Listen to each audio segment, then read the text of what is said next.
per day, noise, congestion, and destroying a beautiful city in the process.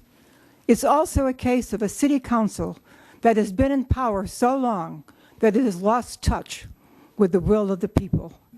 And I don't feel sorry for these people who've owned the family home for 70 years. My kids had to go out and buy their own damn home because I didn't have enough money to give them one. I'm not opposed to growth, but it must come in small stages where its effect can be measured. Village by the Park is not finished. Springvale is barely started. We haven't had time to measure the effects these projects are going to have on our city. And the latest proposal is a malignant tumor that will destroy all of us. The people are the city. That's our motto. Please, please remember that when you vote. Thank you, Marge. Next is a Kathy Van Slyke, and after her would be a Jim, I believe, Franzen, if he wants to get ready, and after Jim, Camille Crawford. Good Kathy? evening. My name is Kathy Van Slyke, and there's just 3 points that I'd like to make. One that I think was very well made by the last speaker, and that is the point that for any project, is my understanding for any project, there has to be a community benefit before the agricultural land can be taken. And I very much agree with the last speaker that there is none here. And when you add to it the difficulties of the traffic, which have been very well expressed tonight, it makes the situation worse. The second point that I want to make, which has also been mentioned by several people here tonight, is our Navy base. They're looking to close some bases. We don't want to provide the impetus for this base to be closed. It would really affect the economy. Plus, if those houses are built there, they're also going to be annoyed by the noise. Obviously, not a good place for development. And then the third point that I would like to make tonight is that in one of the meetings that I attended, it said that you people of the City Council, when you make your final vote, would have the option of saying that maybe we don't need it now, but in 10 years, for example, you can develop it. I would hate to see this City Council vote for anything like that. Most of you probably will not be on the City Council in 10 years from now, and if you were, or 5 years, or whatever time it was, and if you, it's unfair, in my opinion, to lock a future City Council into something that might or might not be a good thing at that point. When we were planning, I was on the group that was concerned with Rancho Campana. And they made it very clear. I realize that was an annexation situation, which is different. But they made it very clear we could only do the part that we use now. And later, if something was needed, that's when it should be taken up. And I think it should be the same for this. If in 20 years from now it's needed, then would be the time for them to present it again. Thank you. Thank you, Kathy. Next is Jim, I believe it's Franzen. Is Jim here? Yeah. And after Jim will be a Camille Crawford. And then I believe a Louise Roberts. Boy, is this microphone red hot. Good evening, Mayor Kildee and council members. My name is Jim Franzen. My wife, Kathy, and I are 17-year residents of Camarillo. We live in the Adolfo Glen development. We came here in 1997 from Ventura. We were seeking a smaller, safer community with friendly neighbors and less traffic in which to live. We very much love Camarillo and our neighborhood, and its present size. Camarillo so far has been fiscally responsible, unlike Oxnard or Ventura. That's because it's a nice, small community. However, the present traffic situation on the 101 in the last few years has become intolerable, and most people know it will become absolute gridlock if this giant project is passed. Help us keep our farmlands as well as keeping encroachment and pollution down. This brings me to ask the council just one question. Why does every town council or city government in this great United States seemingly have such an insatiable lust for uncontrolled growth? I'm going to put that in writing and submit it. The federal government has taught us that larger governments have grown to be inefficient, and larger cities are much worse in which to live because each becomes almost impossible to control. Crime rises, and the quality of life is absolutely compromised. The builders don't care about the town, only the money they stand to make. In this case, I am confident they may have monetarily bribed the landowners. In addition, the proposal of adding one more lane northbound from Camarillo Creek Bridge to the Springville interchange would do absolutely no good. I would suggest before any huge building project is considered anywhere on the Oxnard Plain, Highway 101 on the Camarillo grade must be greatly enlarged. That's the pinch area. This would involve the state of California Highway Commission as well as many years. Put the money there. For Camarillo, please remember our motto: the people are the city. Thank you very Jim. much. Appreciate it. Camille Crawford. And next after Camille will be Louise Roberts. Good evening, Mr. Mayor, City Council and Planning Commission members. My name is Camille Crawford. The pull to bring me to Camarillo almost 28 years ago was all this vast agricultural land that surrounds the residential area where I live, Woodside Greens. The property in question is the backyard to all the residents there. As you come down the Camarillo grade, it is also the front yard to all of Camarillo. Talk about curb appeal. This piece of land is without doubt the most impressive, the most beautiful sight to both residents and visitors and all of Ventura County. It says, "Welcome home, welcome to our city." And to see nothing but a sea of rooftops would spoil the very essence of what this community is about and what makes it so unique and unlike other densely populated cities. I am very concerned with this incessant push to develop every square acre of land in Camarillo. When is this ever going to stop? The state of California, I know this is repetitive, but the state of California is in a crucial drought, and no one knows how long this is going to last. I read diligently all the water-saving tips that are on the front page of the paper every day, and I do my part each day to honor that. I would like to add one of my own, a huge water conservation step. Drop this unwanted Camarillo Creek development proposal to do Camarillo's part in the state's water conservation. I don't understand why any city would purposely foster any ideas of more and more and more development at a critical time as we're in now. Simply put, it is irresponsible. The city motto has been resonating very deeply with me lately. If the people are the city, then I ask you to continue to honor the city's motto, keeping it front and foremost at your city meetings when making decisions.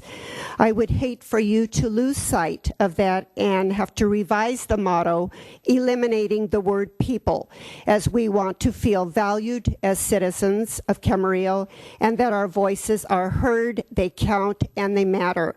Let the land be for the purpose it was intended, growing crops. As I stated in my letter to the Star and the Acorn, plow this project under and bury it permanently. Thank you. Camille. Okay, thank you, yeah. Next, Louise Roberts. Is Louise here? We'll bring right under there. And if you could really put that microphone up close, Louise, I'd appreciate it. Good evening. My name is Louise Roberts, founder of the Stop Conejo Creek organization. The recirculated draft environmental impact report has finally been released, and the Class 1 impacts described in it look very similar to the original EIR. A Class 1 impact is defined as a significant, unavoidable adverse impact which requires a statement of overriding considerations to be issued.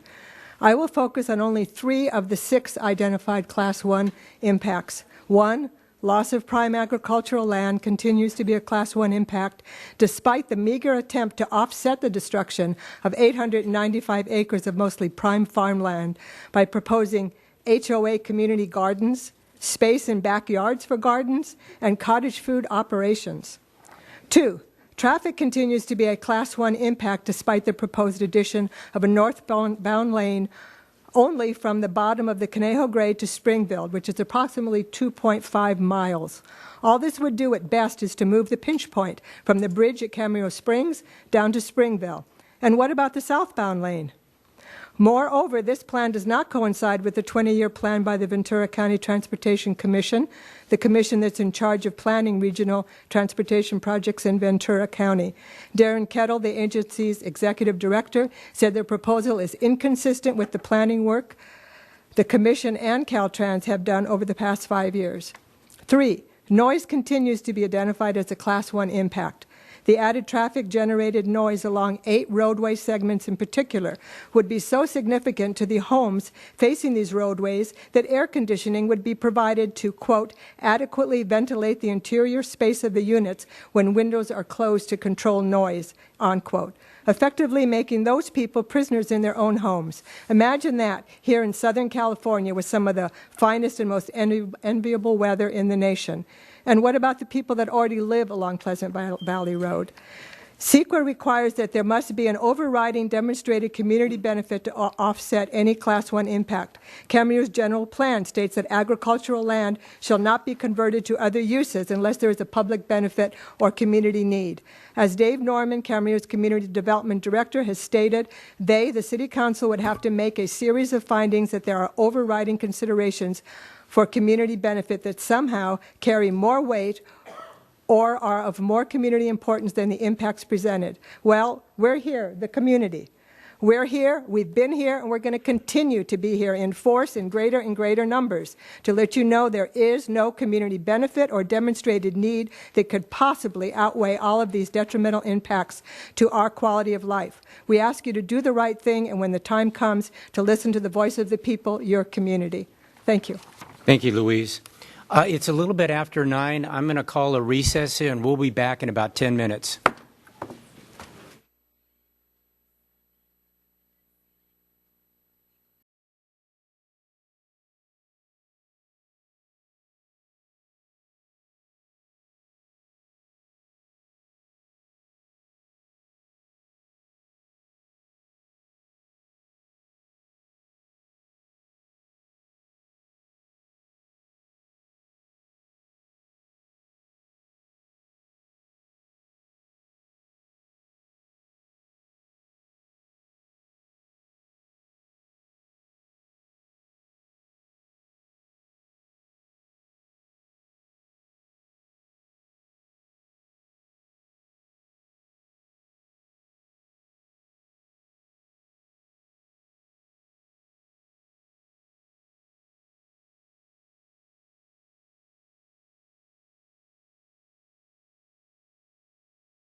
Appreciate it. Usually at least 11. I even wrote. But this one, All right. Everybody kind of seated now?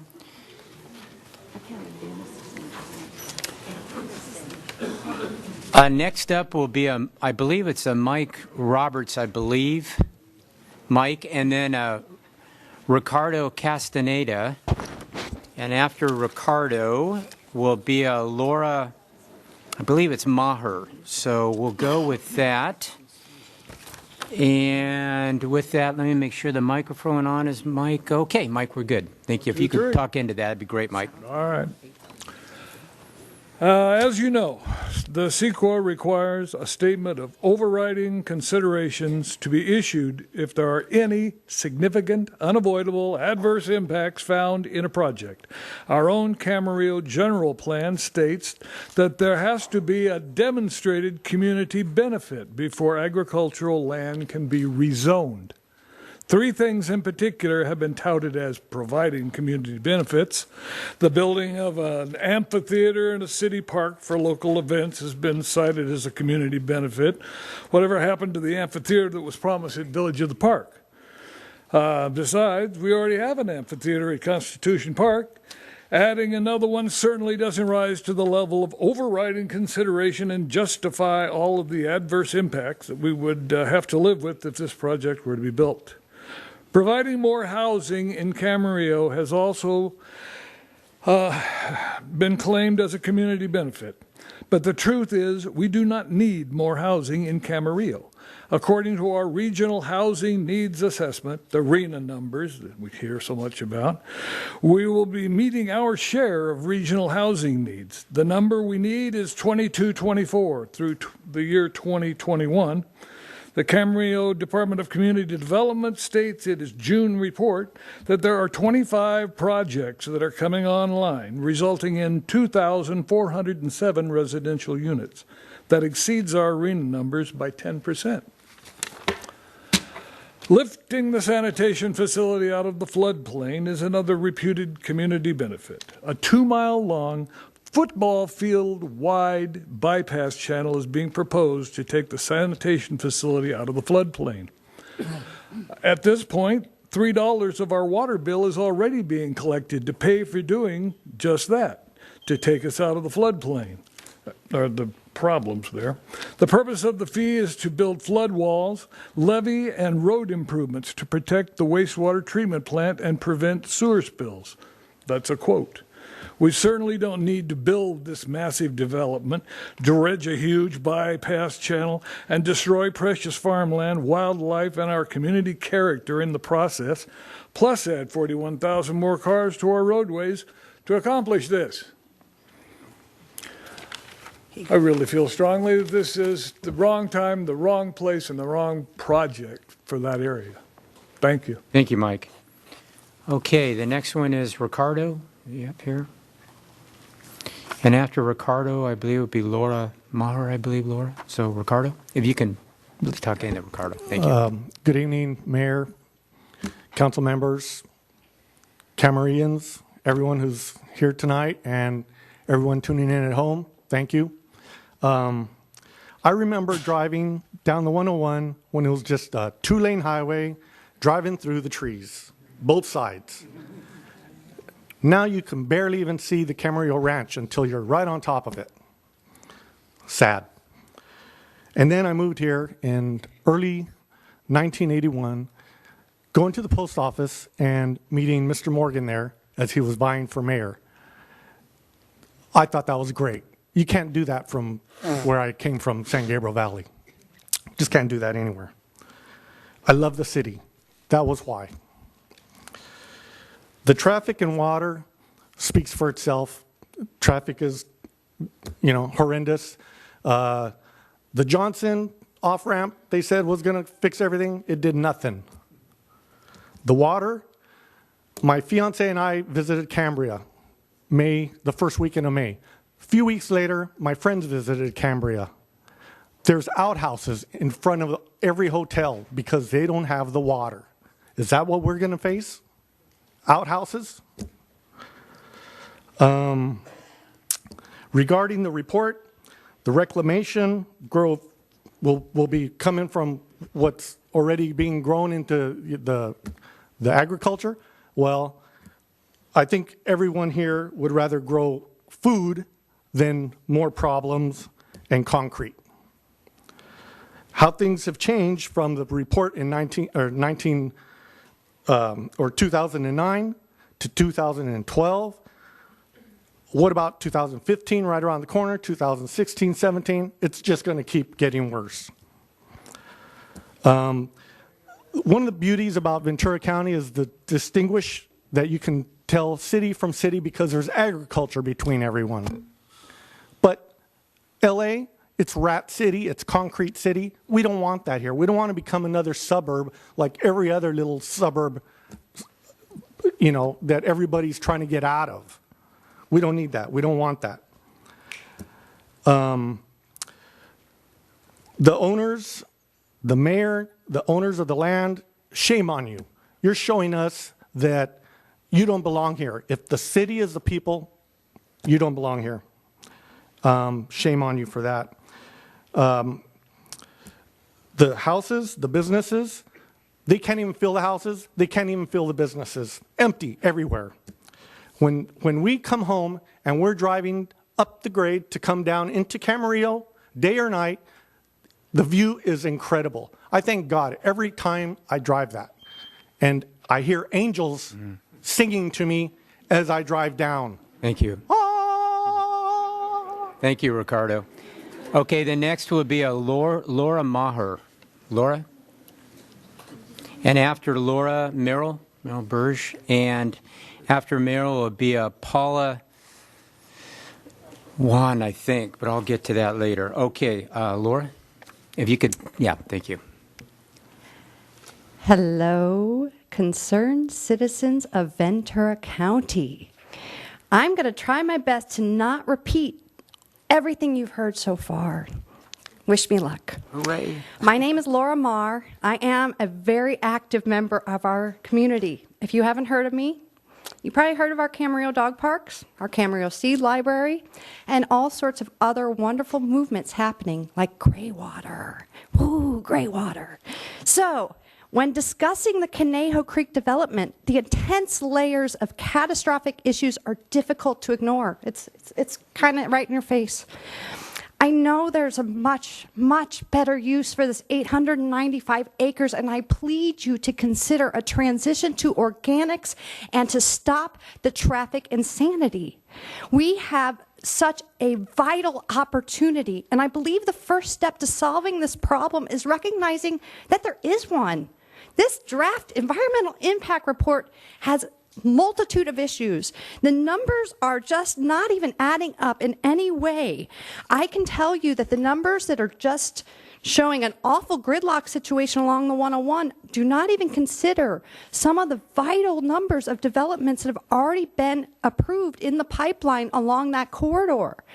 The minimal improvements that we have in the works for this development are not adequate in any shape or form.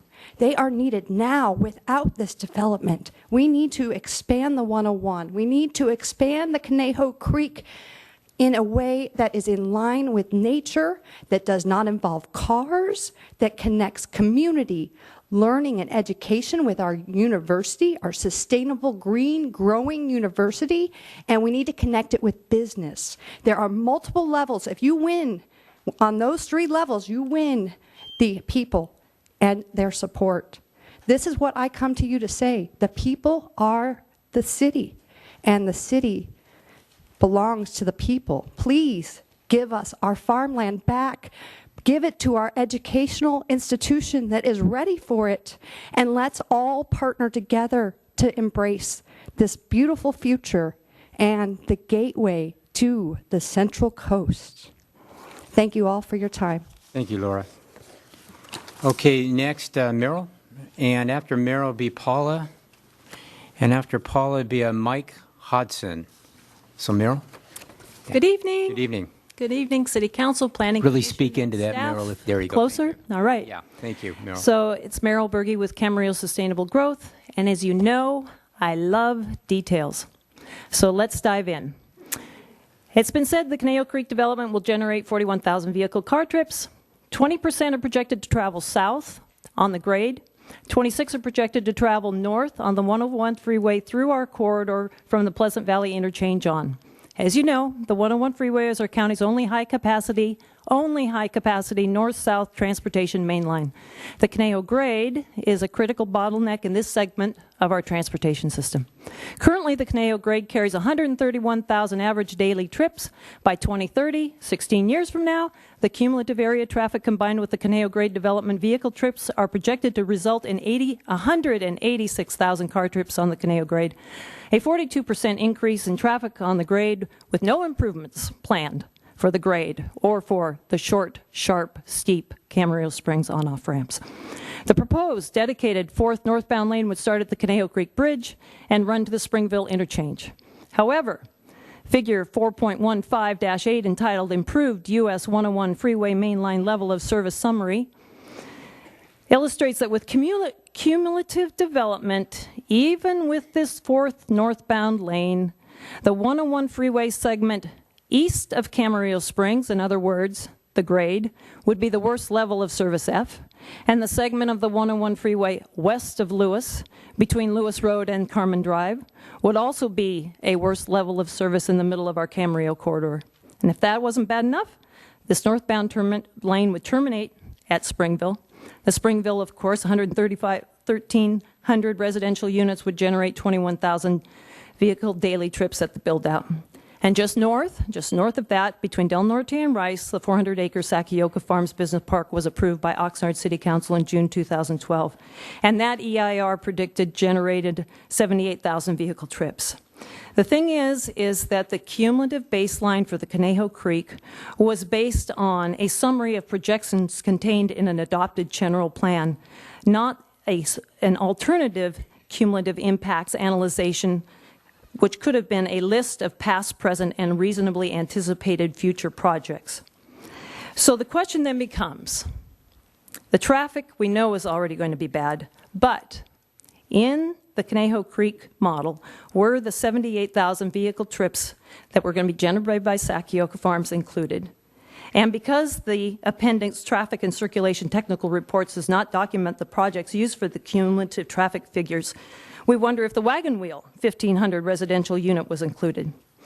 This project, along with the Sakioka Business Park... Thank you very much, Merrill. I'm sorry I have to adhere to the 3 minutes. I'm sorry. None of which have hit our streets yet. Thank you very much. Okay, Paula, you here? And next will be Mike Hodson. Paula?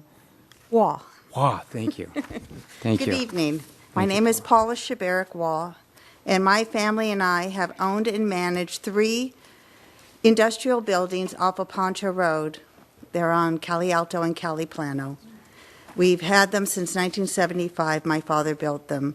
In addition, 2 family members have lived here since 1969. I think I'm the only property owner in the middle of this mess that is speaking. We could possibly benefit from this expansion. But by us benefiting, we would be destroying the very reason why my father chose to build here and bring his family here from Woodland Hills. When I meet with prospective tenants, they always let me know that there's cheaper rent in Oxnard or Ventura. And I always tell them, you're welcome to rent there if you like, but you will not be in Camarillo. You will not get the great community and the low crime rate. People have come here to escape from Los Angeles. With this plan, your intention is to bring Los Angeles here. Because the reality is no matter how many impact reports you get, how the numbers are adjusted, how the proposed uses are adjusted, the fact is this plan is going to overburden our roads, freeways, water, and more importantly, this community. Actually, the report tells you this is not a good idea. And as Joni Mitchell said, they paved paradise and they put up a parking lot. This project is not wanted by Camarillo. It is an action taken by a few. We feel that if you continue to entertain this project, you are wasting the community's time and money, and it could be better used in other issues in this community. More importantly, if you do approve this project, you will forever change the livability of Camarillo, and there will be no going back. Thank you. Thank you, Paula. Next will be Mike Hodson. After Mike, it'd be Marty Wagman, and then Bob Mariles. Mike, if you want to line up, you're more than welcome to. Speak right into, yeah, there you go, Mike. Yeah, good evening, Mayor, members of the City Council. I'm afraid I'm going to beat this, hopefully soon dead horsey, but I'm going to go for it anyway. I wonder how many times do we have to hear significant and unavoidable negative Class 1 impacts before we realize that this is not a suitable development. The people planning this project have swell plans for providing water from wells and recycling. But how can this project go forward when water is already in short supply for the rest of the residents of Camarillo? I can't water my yard, I can't wash my car, but you're talking about 2,500 new homes? Really? And who's going to pay for the infrastructure improvements that are going to be necessary for 2,500 new homes? We're already building a new high school for millions of dollars. And who's going to pay for the next one? And what about roads and freeway overpasses and fire stations and sewers, et cetera, et cetera, et cetera? The city of Camarillo already has 2 partially completed housing projects, Springville and Village at the Park. Until both of them are finished and built out and we can see the impacts, probably negative, on the city, I do not believe another project should be improved or even considered. As well, this proposed project is under the approach paths of Camarillo Airport and Point Mugu Naval Air Station. Both airports are huge economic drivers for the county of Ventura and the city of Camarillo. Putting residents there, I believe, is poor planning. Finally, I am unable to see how this development benefits our city in any way. I moved to Camarillo 26 years ago because of the quality of life. Quality of life should be a major consideration for any proposal that comes before this council.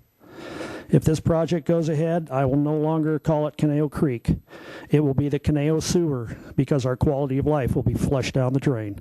Thank you for your time. Thank you very much, Mike. Next, Marty Wagman. Marty's here, and then it'd be Bob Miralis. And then after Bob, it'd be Linda Parks. Is Marty here? No, okay. I'll leave that. Are you Bob? Okay, come on down, Bob. And then next will be Linda Parks. And then Bruce Reiner, I believe. Okay, Bob, please. And if you could talk into the microphone, Bob, would be great. Very well, thank you. Can you hear me? Can you a little bit closer there? All Yeah. right. And There you go. There we Thank go. you. Ladies and gentlemen, and council members, and fellow citizens, the Environmental Quality Act, or CEQA process, which brings us here tonight, was implemented to provide city officials and the public with a detailed assessment of the impact of development on our environment.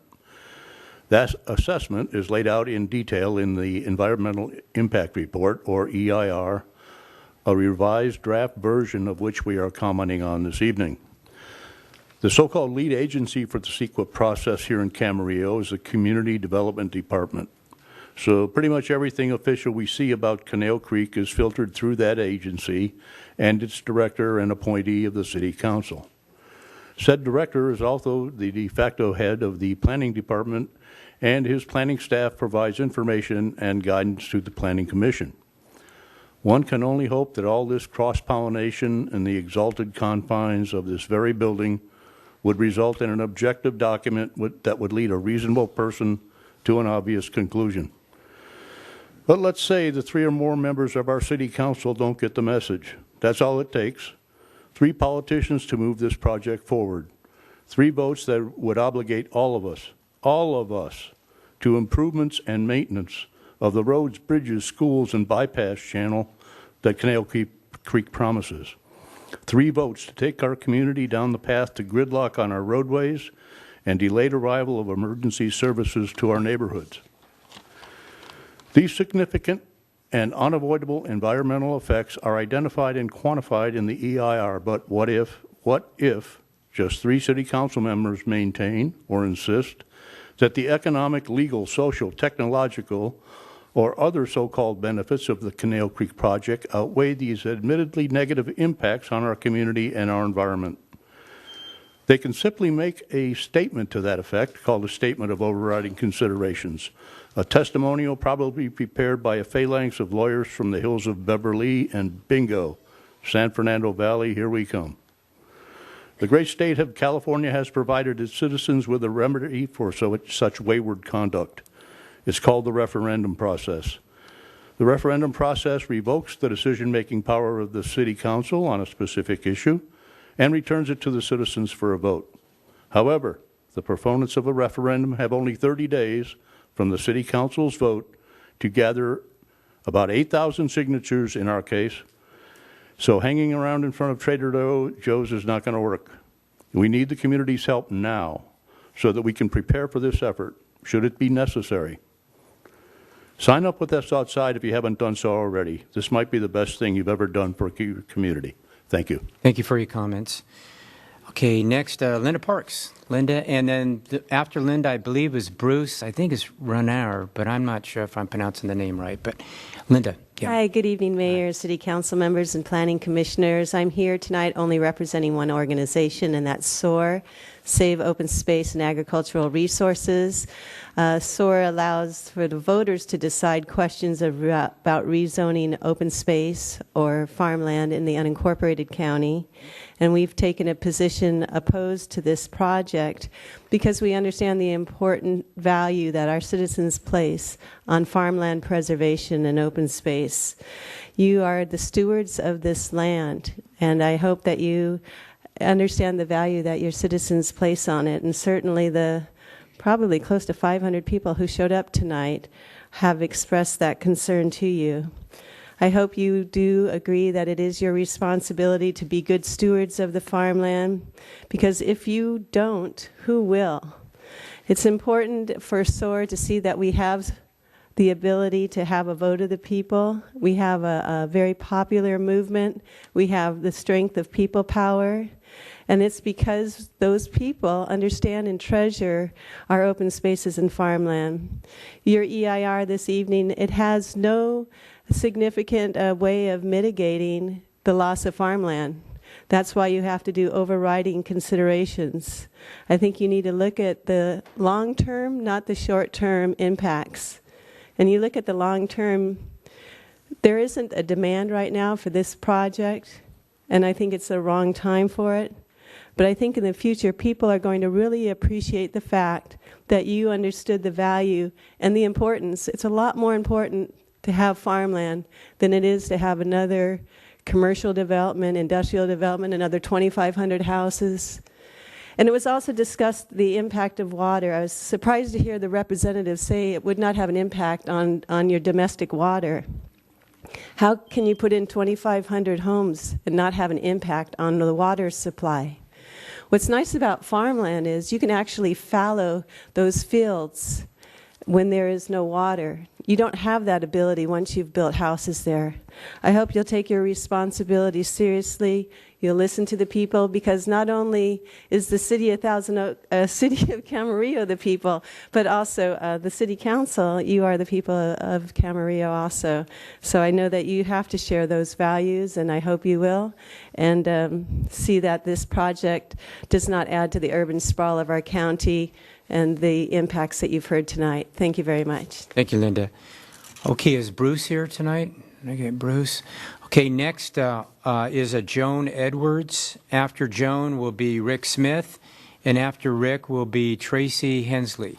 So is Joan Edwards here? There you go, okay. And feel free to line up if you'd like to. Okay, and really speak into the microphone there, Joan, if you would. Am I speaking into the microphone? Thank you. Oh, good. Good evening, Mayor and City Council members and the Planning Commission. Thank you for listening to us all tonight. I'm here tonight. I was born in California, grew up in the San Fernando Valley, and drove to Camarillo with my family to visit my grandmother at the state hospital every month, and it was such a pleasure to drive out of the valley, which even back then was getting kind of crazy, across Thousand Oaks, which is flat, and horse ranches and beautiful oak trees, but to come down into the Camarillo Valley with the beautiful farmland, and along every farm and every street there were rows of eucalyptus trees. It was absolutely beautiful. This is why people come here. This is why people want to live here, because of its beauty. This is what brings tourists to this community, is the beautiful, beautiful farmland. Once farmland is paved over, it's paved over. It's a parking lot, it's a commercial building, it's industrial, it's apartments. Please don't pave over all of our beautiful farmland. And so my questions to you is you're elected to represent the people of Camarillo, and they expect you to do what's best for this city. And what are you going to say to them when they say, why has our tourism all dried up? Because you're going to have to answer them, well, we decided it was more important to have parking lots, industrial buildings, commercial buildings, and more apartments. You've destroyed the beautiful farmland. And the second question I have for you is, what are you going to say to the people who live in this community and they come and ask you, why is this traffic getting so really absolutely terrible. It's gone from an F to an F minus, and you'll have to answer them. And the other questions, of course, have to do with the Naval Base Ventura County. A lot of people have spoken to that. Once you build apartments and houses, they will complain about the airplane noise, and the base will close.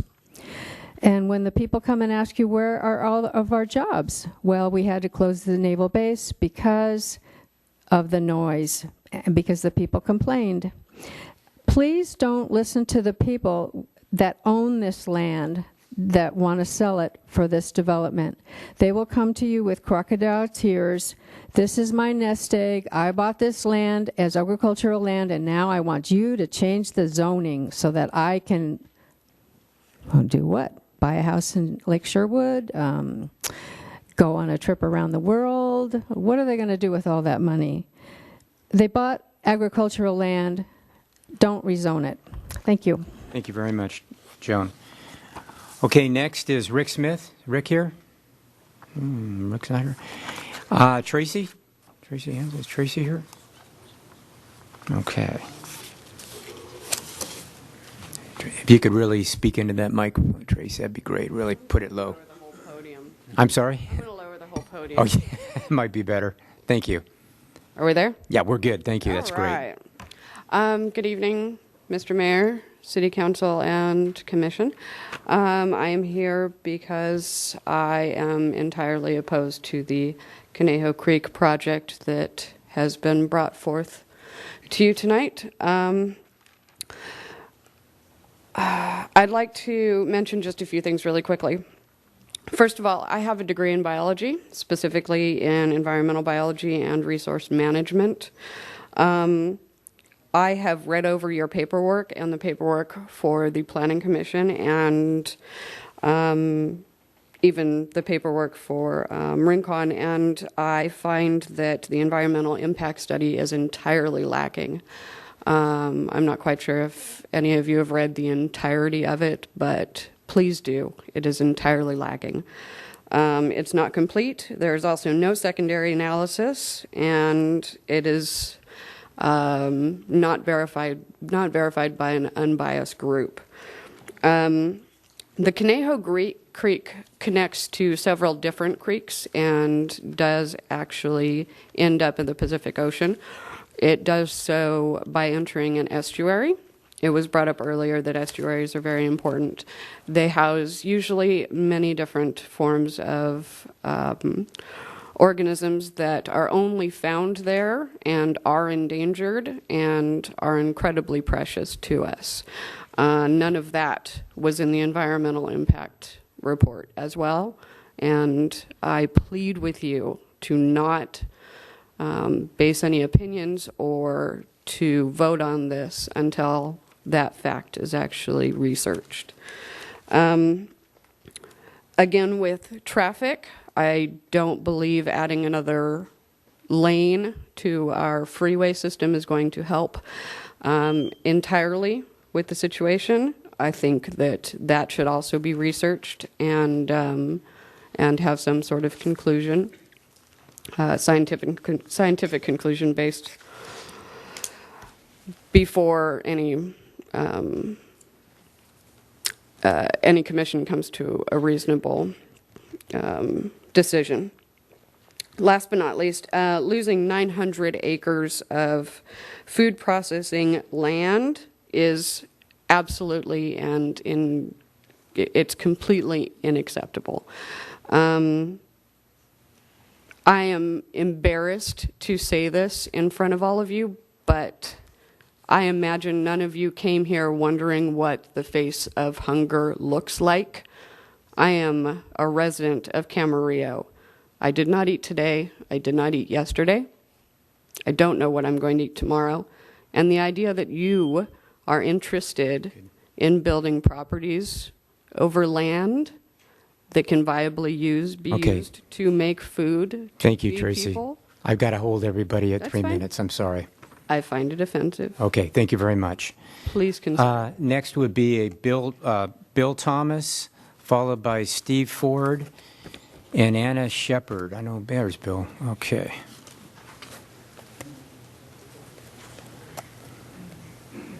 Okay, Bill.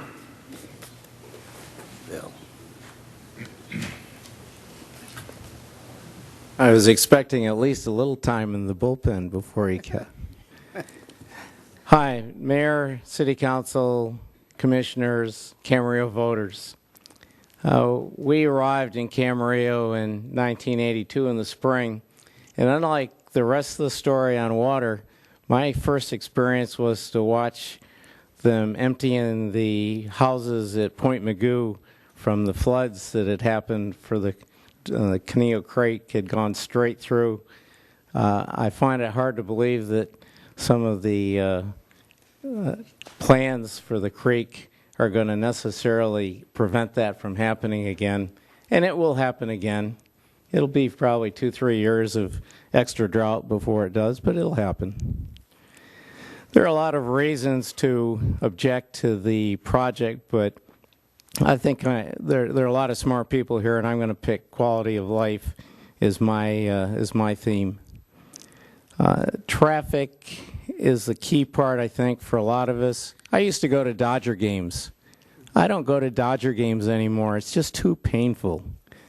And tonight I was looking on my BlackBerry or on my smartphone, and I saw that the traffic on both sides of the 101 at Camarillo Creek were red, and they were red at 7 o'clock. It wasn't 6 o'clock, it wasn't 5:30, it was 7 o'clock, and it was red both sides. So we're sitting here talking about what's going to happen in 5 years, 10 years at 400 houses a year. 2,500 houses will take a long time. We're here now. And when I've talked to the city about activating the on-ramp traffic limiters and lights, they said, no, it's not our job, it's Caltrans. I call Caltrans and they say, no, we have to do a study to see whether we need to turn those on and what impact it'll mean. So I'm a little skeptical that the studies that have been done on this traffic thing have any relevance, because it doesn't look like anybody really is in charge of this anyway. I oppose the Springville project primarily because I was a pilot and it impacted the airport, and I think it probably will. I oppose Camarillo Creek because I love Camarillo, and I'm a Camarillo resident, and it has a bigger impact than the rest. And I would ask you to think about the legacy it's going to have on you individually. And that's what you're going to have to live with when you make your decision. Thanks. Thank you very much, Bill. Next is Steve Ford, followed by Anna Shepard. Is Steve here tonight? Steve? Is Anna here? Okay, there you go, Anna. Again, if you'd really speak into that, Anna, I appreciate it. Thank you, Mayor Kildee, council members, and members of the Planning Commission. My name is Anna Shepard. I'm with Naval Base Ventura County. I'm the Community Plans and Liaison Officer for the base. I hadn't intended to speak tonight as we're still reviewing the recirculated EIR and preparing our comments, but I did want to clarify one thing that was mentioned earlier tonight by the applicant. A portion of the project site is within the 60 CNE community noise equivalent level of the base based on our air installation compatibility use zone plan. And that's all I really wanted to point out, was that a portion is within the noise contour and that it is within our military influence area. As I mentioned, we are still compiling our comments and putting them together, but we will follow with more written comment for your information. Thank you. Thank you very much for your comments, Anna. Next is I think it's a Jeff Roped. Is Jeff here? You're Jeff? Yeah, come on down here. That's the last one.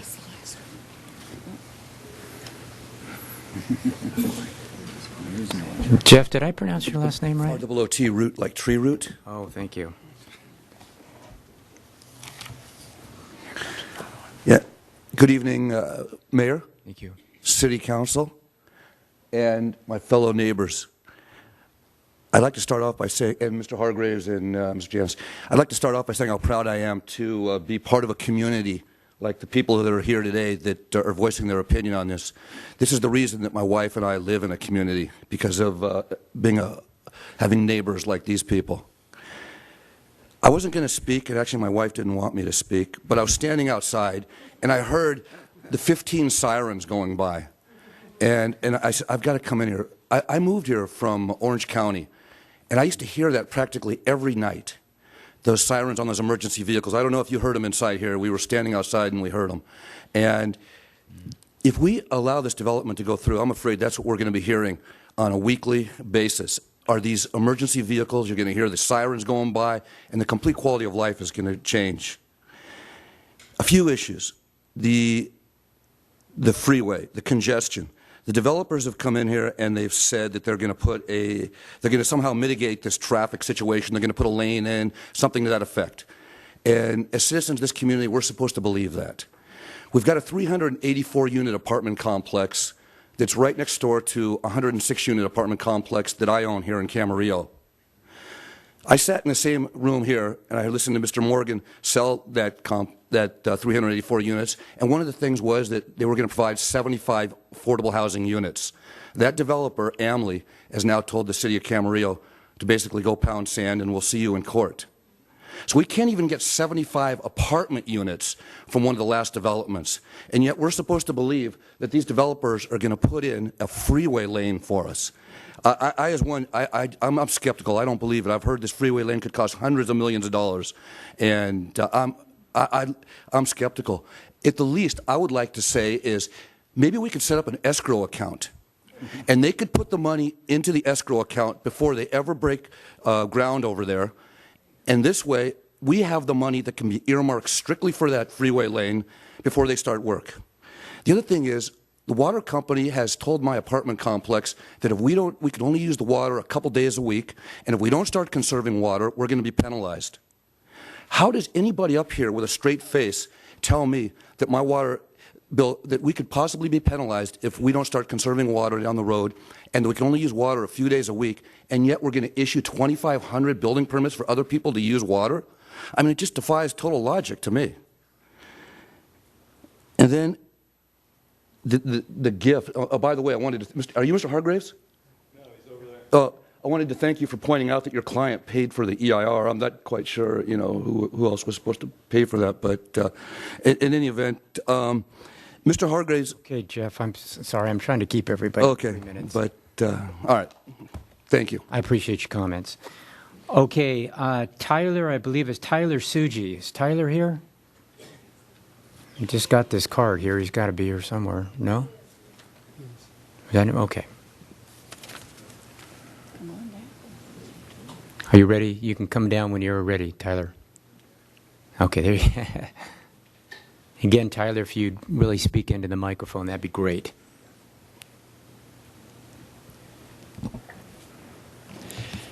Hi, my name's Tyler Suji. I'm 15 years old and I go to Camarillo High School. I've loved Camarillo my whole life and I've lived here my whole life. I've always enjoyed the farms and fields of Camarillo, and I believe that this is what makes Camarillo so unique.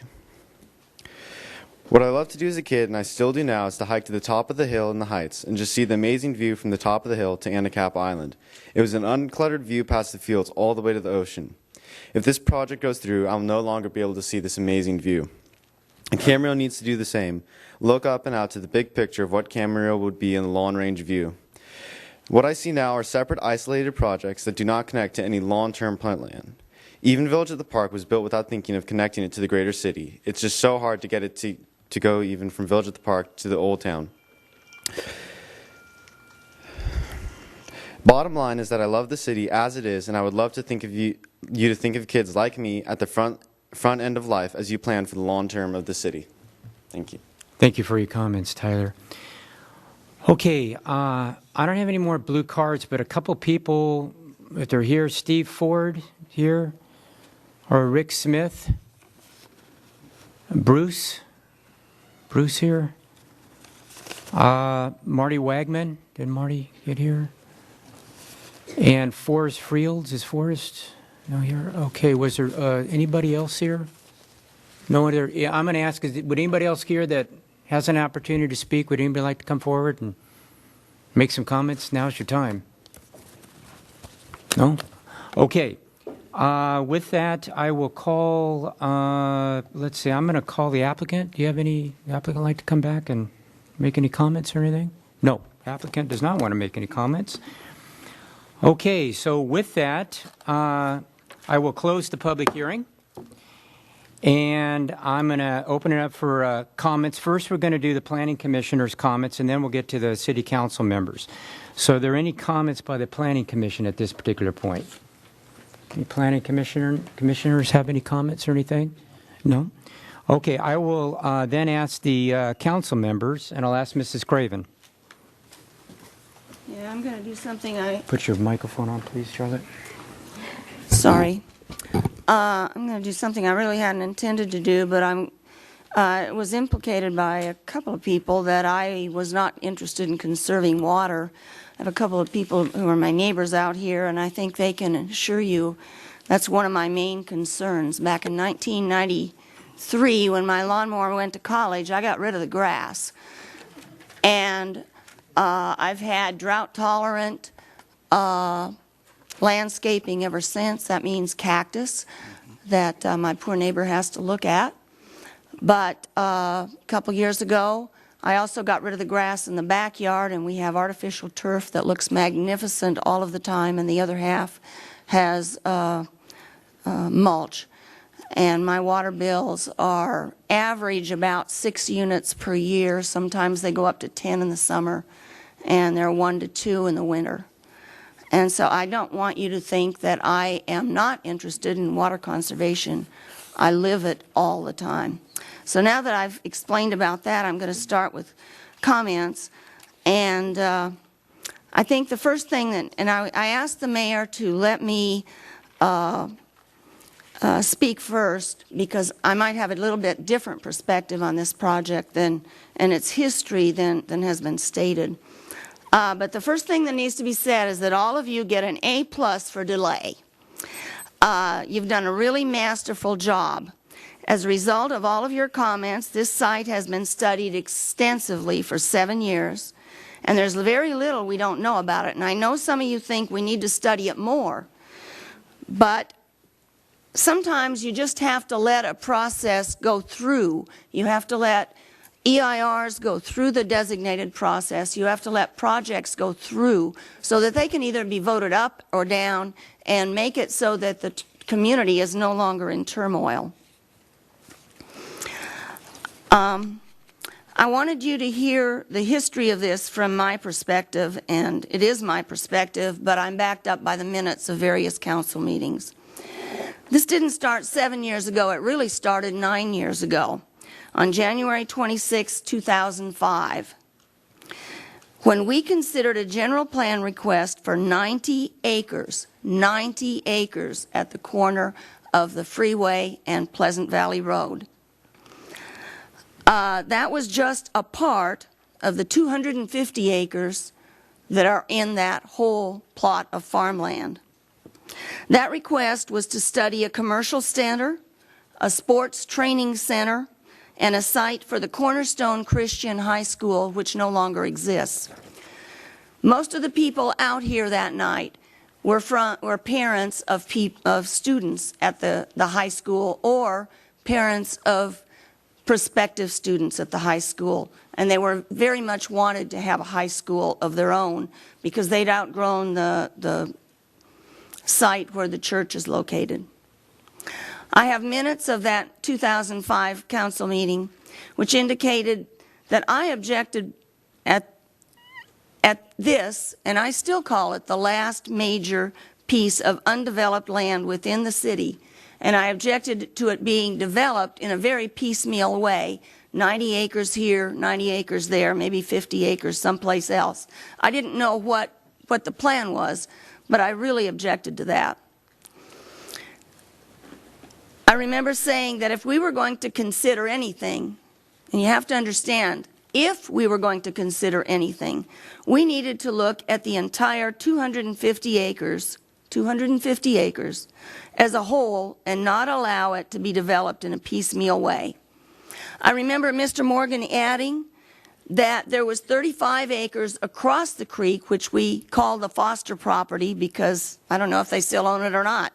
But at one point they did, and they asked 2 or 3 times to do something, and every time the EIR showed that there was too much flooding there for anything to happen on their property.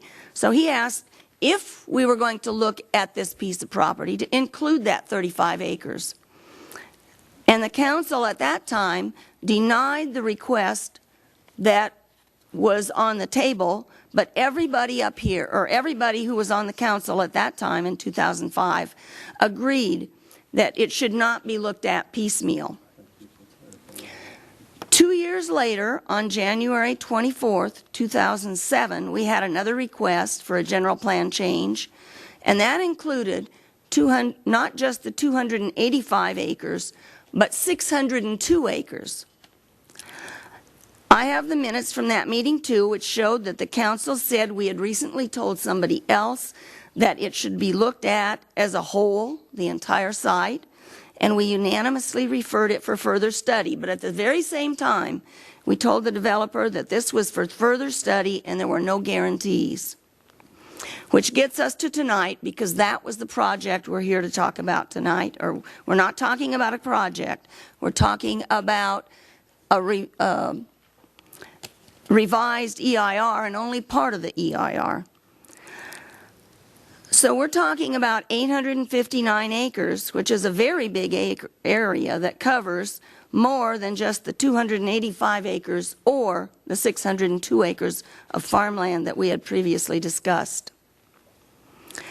The EIR shows there are several significant impacts that cannot be mitigated: traffic, noise, loss of farmland, and some other things. I remember a different discussion about the possibility of siting a new high school at that location, and that was just a couple years ago. I can't tell you exactly when. But we were told at that time that geotechnical studies turned up liquefaction and some fine fault lines and some other problems that prevented a school from being sited there. So we're not here to talk about that tonight, but if and when the time comes that that it finally gets to the council, this is the first time this whole thing has ever gotten to where the council can hear what the public has to say and where we can give our opinions.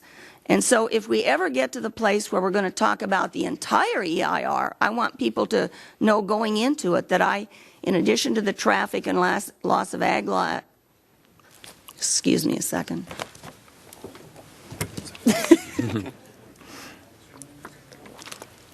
We're usually not used to having this many people up here. In addition to the loss of ag land and the traffic and the noise and all the other things that really can't be mitigated, I have big concerns about the geotechnical stuff. But we're not here to talk about that tonight. My main concern is that this thing is just too big, it's too dense, and there's too much of everything, and that's my opinion based on everything I've read and everything I've heard. Anyone else? Mr. Morgan? You know, I'm happy we're finally here tonight, because since 2009 we can't say anything. Our attorney warned us.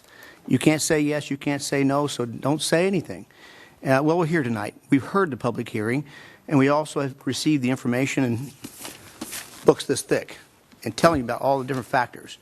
The council, like I say, we're held in check, kept reminding us that we've got to stay where we are. Tonight we've heard everything. We can now make comments. And there's a lot of things about traffic. I can go through each of these issues. Traffic's been talked about a lot. One lady said 20,000 per day. No, it's 40. Almost 41,000 daily trips per day. If you add up the different mileages, and I had to figure those out. You take those out and divide them. You'll find out that you have 8,200 trips set for south on Pleasant Valley Road, or south on 101. Pleasant Valley West is, if you're going west on Pleasant Valley Road, it's 10,600 per day. So I can go in all these, but I'm not going to. But I want to let you know that traffic is one of those things I don't think can be mitigated. I'm not going to say it can't, but I don't think it can. Secondly, I heard growth. Let's look at growth for just a moment, because I was part of SOAR. I was the chairman of SOAR for, how many of you know SOAR? Anybody know SOAR? Okay, I was the chairman of Camarillo, SOAR. Okay? And so growth, you look at growth and you say, where was Oxnard? You know, back when I came into town, 1962. Oxnard was 25,000. We were like 11,008 or 12. Now Oxnard's 220,000. We're 66. Look at Thousand Oaks. They were 11,500, about the same as us. We became cities the same year. Now they're over 100,000. Where's Kathy? Over 100,000. You let them go over there. Anyway, over 100,000. We're still 66. You look at Simi Valley. They were 20 at the time. Now they're over 100,000. I can keep going. Moore Park was like 7 or 8. Now they're 38. Now, does it look like we're the ones outgrowing? I mean, not really flying? We had 40 houses, 40 residential units built in 4 years, exempting the ones being those apartments. 40 houses, that's all. I bet in Ventura County, these cities have grown faster than that. I'm saying we aren't the ones out pushing growth. If you did, you'd see a lot more going on. But anyway, let me get out of that. I just have to get into that because I keep hearing all this stuff, and this is not a pro-growth council. You get people can throw things at you and we can't say anything, but now we can. What is counted for? The traffic in the traffic area. And someone brought that up because I had written it down and said, oh, they're taking my flames away. That traffic coming from that university is not accounted for here. And neither is the crossover from Hueneme and Oxnard. Do you know what picked our traffic up? Remember when Rice Road closed because they had to build that bridge? Took them twice as long as we did. We started a lot later. Well, traffic was stopped there and told trucks and things to go down this way. And so that, if you get up in the morning, go to Las Posas Road at the freeway and look south, you will see a line of cars because they're coming to the freeway from Oxnard, Hueneme. And that's what's affected our traffic heavily there. That's why when we say get past Las Posas Road, it kind of breaks up. Well, there's a reason. And so hopefully that won't keep going. They've opened their bridge again, and maybe we'll get a little bit of break.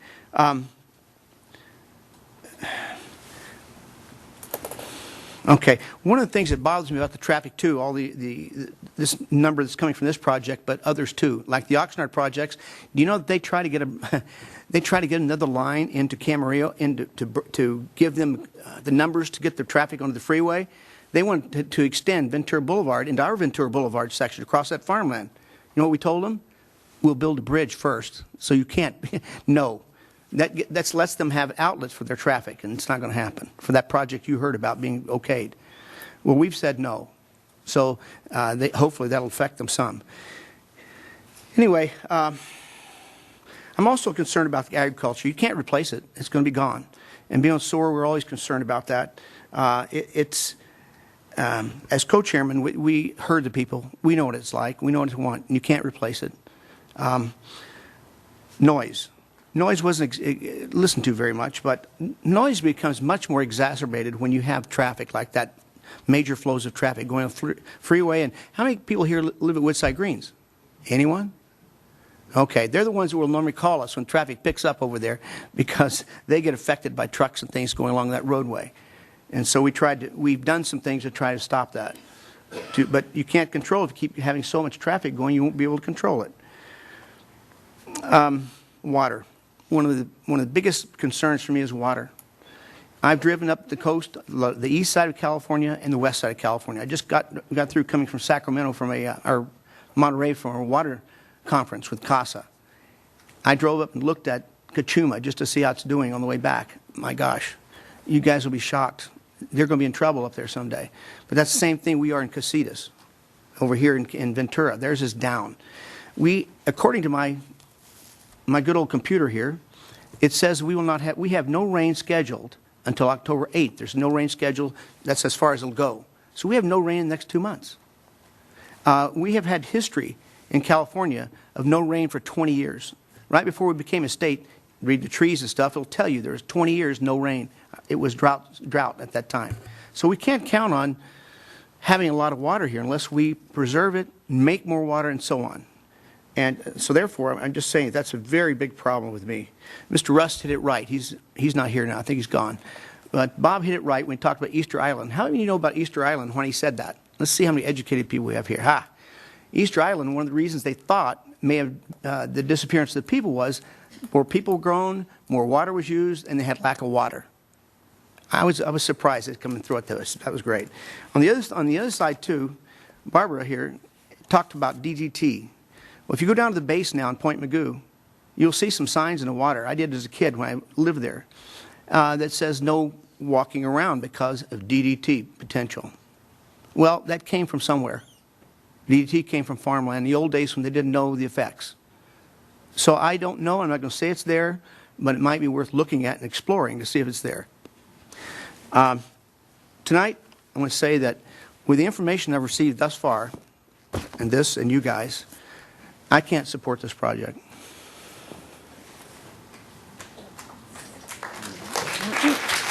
Please, everybody, please. Oh, man. Mr. Mayor. Mr. Little. Yeah, Mr. Little, yeah. First of all, I want to congratulate the people that were out here tonight. The comments were excellent.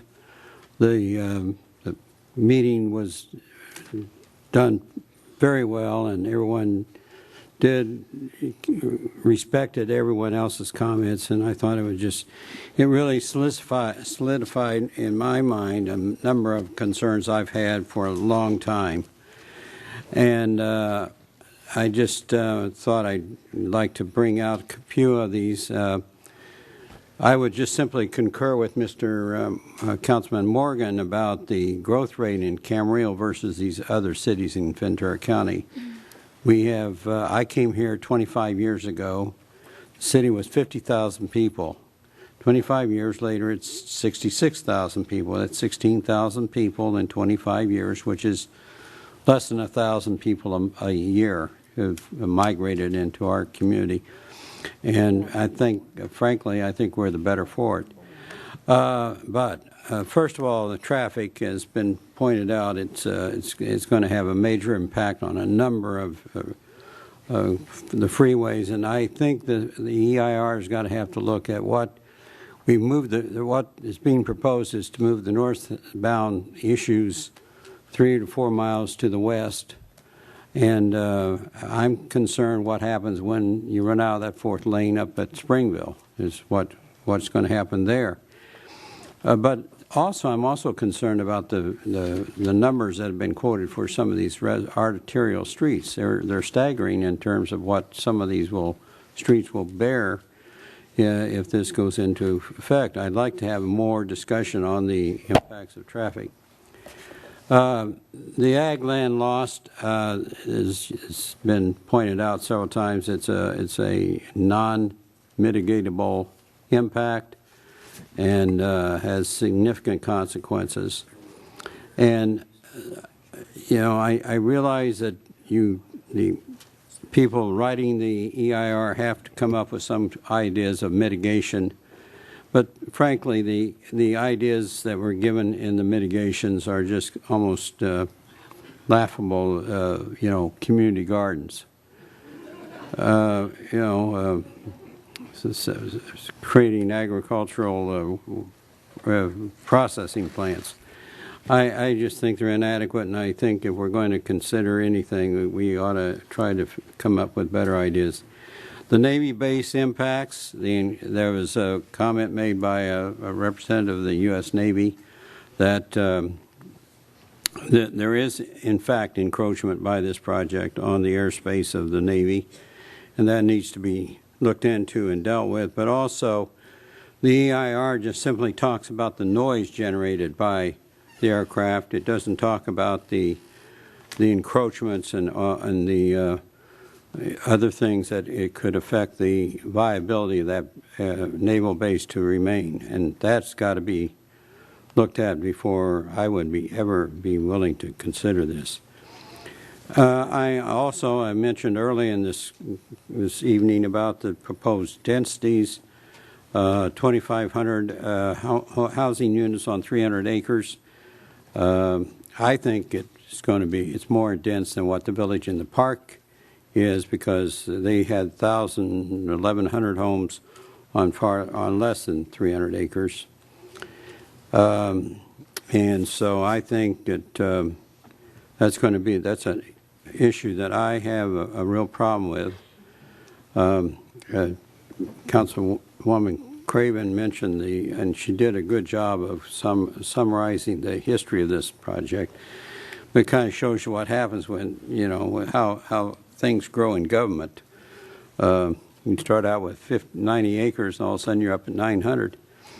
But the problem is, in my mind, is that my experience in this business is that long-term projects bring about so many different problems over time that they're in the process that you really shouldn't ever get into it. This thing should never have been referred with 900 and an admitted 15 to 20-year timeline of development.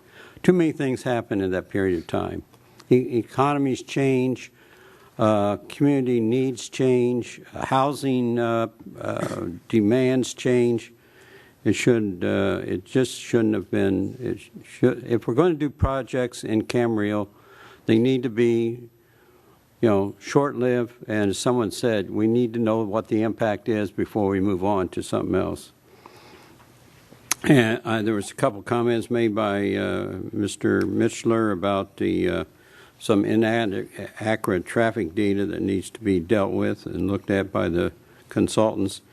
And I don't know whether there is an old oil field out there, but we ought to find out if it's true or not. And if it is, what we're going to do, what's going to happen there, if anything happens. And finally, the water issues.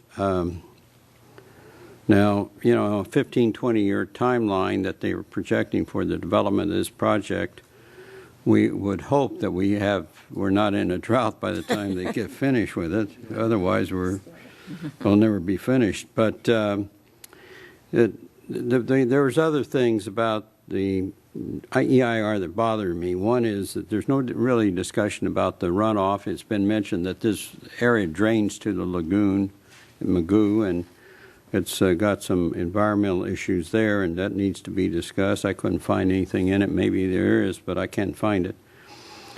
And there's really no discussion about the long-term impact of this water issue on the project and its impact on the rest of the community. So these are just some of the issues I see from a reading of the EIR as well as listening to the excellent comments that were made today. So I hope that will be taken into account. And as it is, as I will say, as Mr. Morgan said, I couldn't support it given what I know now, but look forward to seeing if there's any changes. Thank you. Anybody else? Mrs. Yes. McDonald. Thank you. First of all, I want to thank all of you for coming, and I am so proud of our community and the fact that you came out.